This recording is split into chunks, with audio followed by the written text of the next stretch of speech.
누가복음 6장 27절로 37절입니다. 제가 먼저 읽겠습니다. 그러나 너희 듣는 자에게 내가 이르노니 너희 원수를 사랑하며 너희를 미워하는 자를 선대하며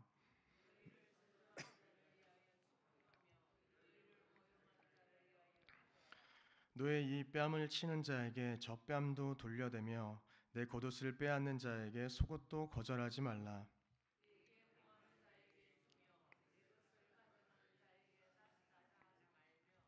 남에게 대접을 받고자 하는 대로 너희도 남을 대접하라.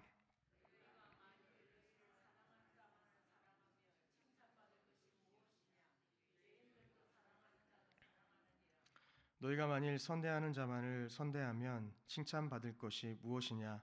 죄인들도 이렇게 하느니라.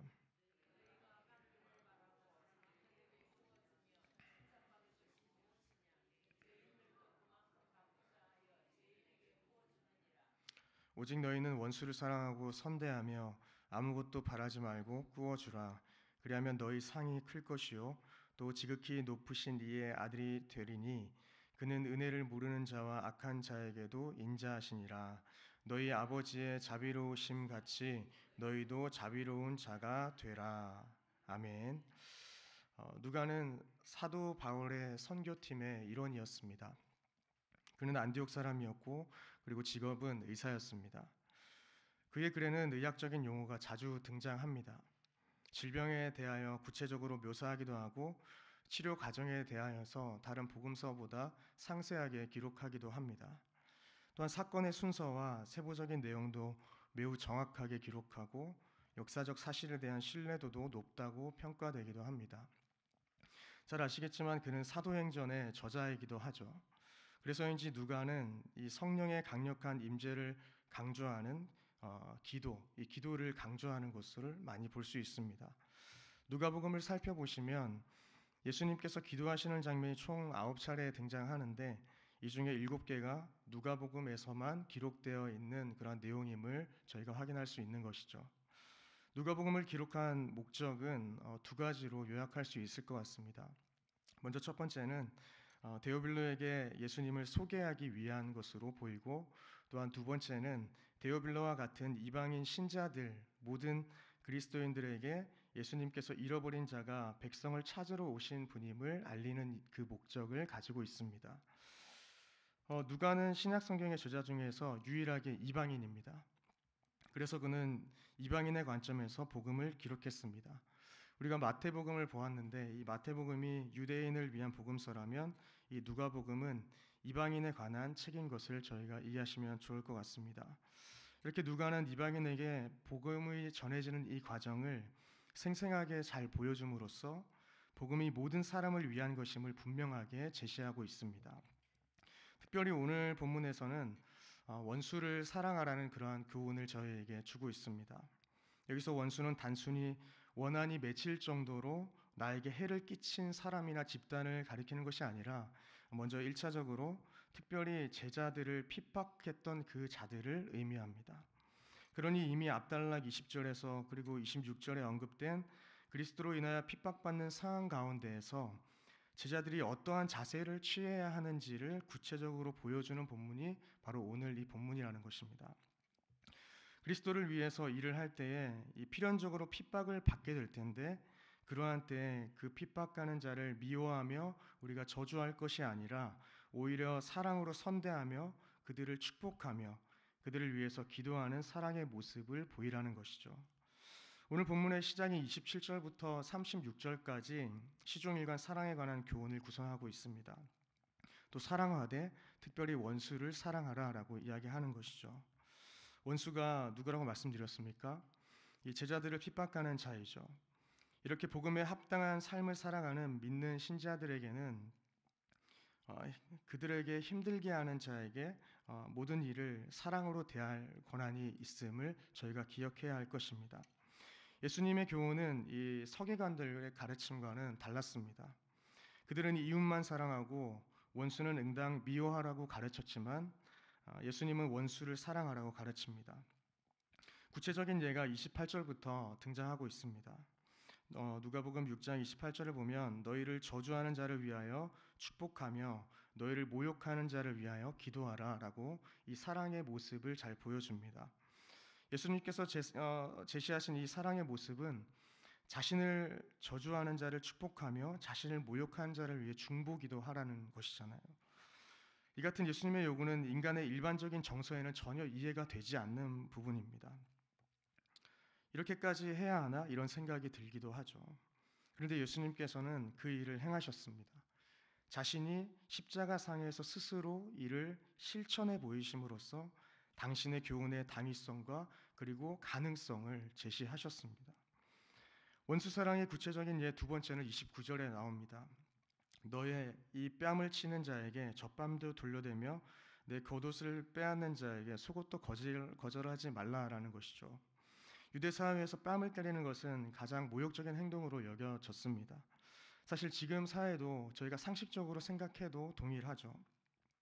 이 구절에서 이 뺨은 사실 오른뺨을 가리키고 그리고 다시 돌려댄 젖뺨은 왼뺨을 의미한다는 것을 저희는 다른 마태복음에서 이미 확인하여서 알 수 있습니다.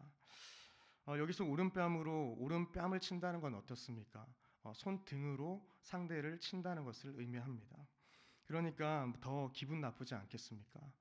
과거에 학교를 다니거나 군대에서도 뺨을 맞고 이렇게 구타하는 경우가 많이 있었지만 손등으로 때리는 경우도 많이 없었습니다. 그런 경우는 오히려 없었습니다. 근데 본문에서는 그렇게 모욕적으로 손등으로 뺨을 때린다 할지라도 반대편 뺨을 돌려대면서 그 사람을 끝까지 사랑하라는 모습을 유지하라고 우리에게 교훈하고 있습니다. 이 말씀은 어떤 부당한 일을 당해도 용서하라는 것이죠. 29절 하반절에서는 어떻게 이야기합니까? 내 겉옷을 빼앗는 자에게 속옷도 거절하지 말라라고 기록합니다.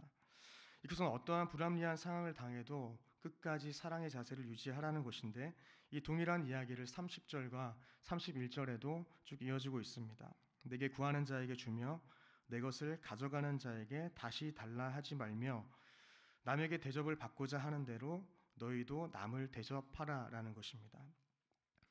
너희에게 도움을 청하는 자를 돕고 그들의 필요를 따라서 섬기라는 것입니다. 사실 이는 부모가 자식에게 베푸는 그 사랑보다 더 고상한 것 같이 보이기도 합니다. 31절을 저희가 어떻게 보통 부릅니까? 황금률이라고 불리는 말씀입니다. 기독교 윤리의 핵심으로 불리기도 하면서 천국 백성이 가지는 가장 지구한 행동 규범으로 여겨지는 말씀이다. 이렇게 보통 많이 이해합니다.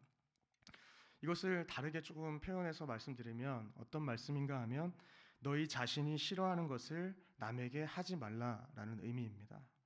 내가 대접받고 싶은 것이 내가 대접받고 싶은 대로 남에게 대하라는 것이죠. 그러면서 32절에 뭔가를 정리하듯이 이렇게 기록하고 있습니다. 너희가 만일 너희를 사랑하는 자만을 사랑하면 칭찬받을 것이 무엇이냐? 죄인들도 사랑하는 자는 사랑한다라는 것입니다. 그리스도인들은 구별된 자가 아닙니까? 세상도 사랑받을 만한 사람에게는 사랑하고 그리고 아무리 많은 죄를 짓고 심지어 살인을 행한 자라 할지라도 자기 자녀는 돌보고 사랑하는 자는 사랑한다는 것입니다. 그러니 이 정도의 사랑은 성도의 구별됨이 아니라는 것입니다. 이러한 사랑은 주님께 칭찬받을 수 없는 사랑이다라는 것입니다. 주님께 칭찬받는 사랑은 상식을 뛰어넘어야 한다는 것입니다.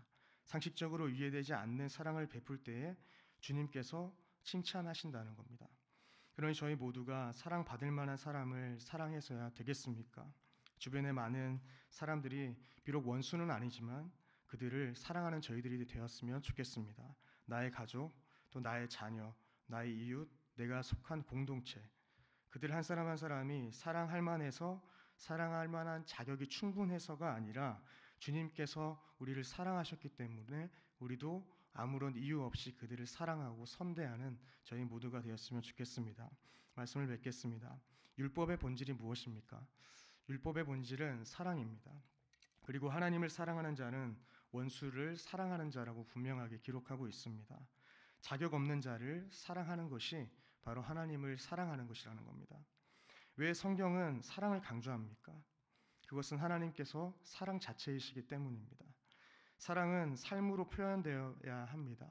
저희가 받는 것보다 주는 것을 기뻐하고 그렇게 베풀면서도 다시 받을 생각을 품지 않고 지속적으로 선대하며 베푸는 것을 사랑이라고 하는 것입니다.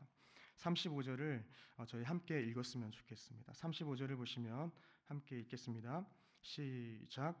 너희는 원수를 사랑하고 선대하며 아무것도 바라지 말고 꾸어주라. 그리하면 너희 상이 클 것이요. 네, 이렇게 여기까지만 읽겠습니다. 이렇게 기록하고 있지 않습니까? 원수를 사랑하고 선대하며 우리가 선대하면서도 아무것도 바라지 않고 그냥 꾸어주고, 그렇게 할 때에 하나님께 상이 크다는 것입니다. 그리고 하나님께 칭찬받는 사랑의 모습을 갖추게 된다는 것입니다. 사랑을 나타내는 이 헬라어 아가파오는 그리스도의 사역의 핵심이었습니다. 주님의 사랑은 하나님께서 우리를 사랑하시는 것을 나타내지만 이 사랑은 이웃에게로 전파되어야 했고, 그리고 이웃에게 전파된 그 사랑은 원수까지 사랑하는 사랑으로 나아가야만 했습니다. 저희들은 그래서 이 시간 깨닫기를 소망합니다. 아가파오의 사랑은 관념적이고 추상적인 그러한 사랑이 아니라 매우 구체적이고 실제적인 행동을 요한다는 것을 저희가 기억했으면 좋겠습니다.